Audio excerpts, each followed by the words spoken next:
И песочными часами выберите тот, который более подходит вашему настроению на сегодняшнем уроке. Хорошо. Сначала поделится на две группы. Одна группа у нас часы, вторая календарь.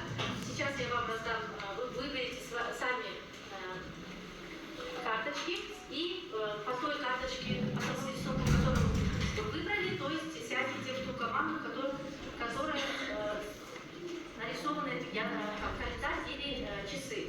Прошу, пану возьмите.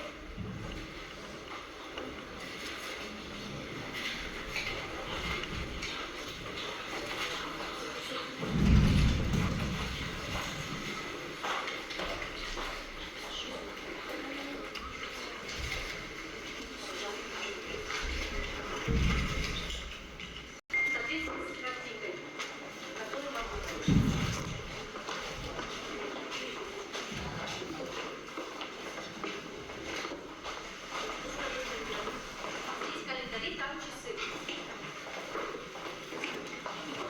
Проводиться оценивание будет у нас с помощью смарт-часов, которые у вас на партах. Возьмите по одному смарт-часу себе, и за каждый правильный ответ будете ставить себе по одному баллу. Оценивание у нас будет. В прошлом уроке мы с вами проходили определительные местоимения. И давайте повторим наш прошлый урок с помощью теста.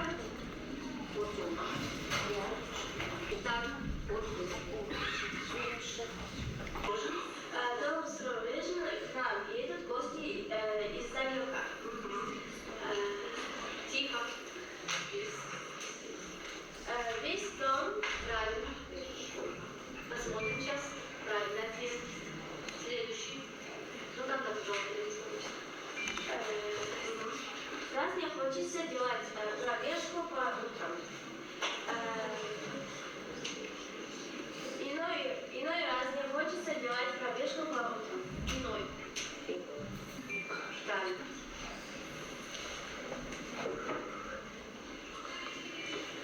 Из нас знает правильно. Переходит на работу нужно на зеленый свет. Любой. Не подсказывайте. Это сама жизнь.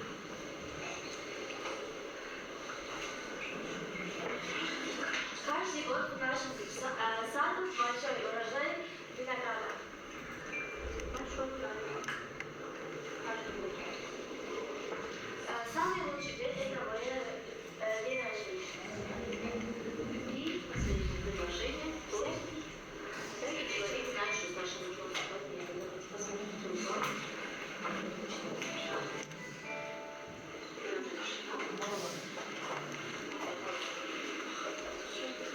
Все баллы. Оцени себя. Всякий человек.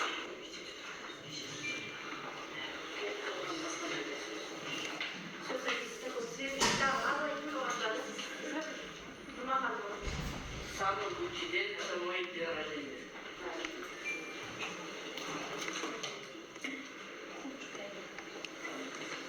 Каждый год до нас сразу больше. Хорошо, правильно, часы, да? Какую картину, которую вы видите? Времена года. Времена года, хорошо. Какую еще видите? Ну что там? Что видите? Зима, Весна, весна, осень, лето. да, правильно, правильно. Это времена года. То есть мы будем сегодня говорить о времени. И самое последнее, что была?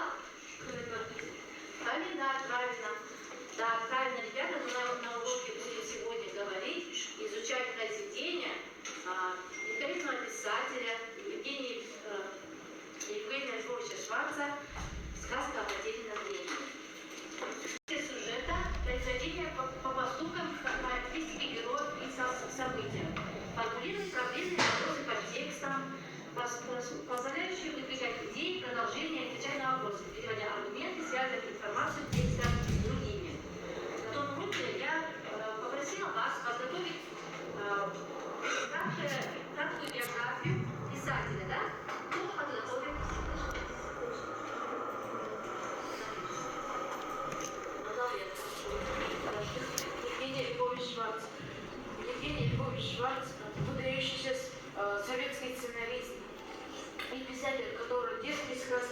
просты и наполнены добром.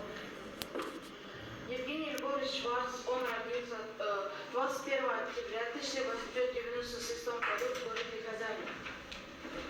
Его отец Лев Борисович Шварц, он был земским врачом, то есть сейчас назвать хирургом, а мать Евгения Шварца был Мария Федоровна Шелкова. Она слушательница алжирских курсов. Хорошо, садись. Так, то есть Евгений Львович Шварц, он был очень добрым человеком, он любил сказку, да? Родился в семье врачей, да? А о творчестве кто может рассказать немножко? Да, прошу. В 1914 году Евгений Шварц поступал на юридический факультет. Он там проучился 2 года и решительно отказался от юридической профессии. Да, он отказался.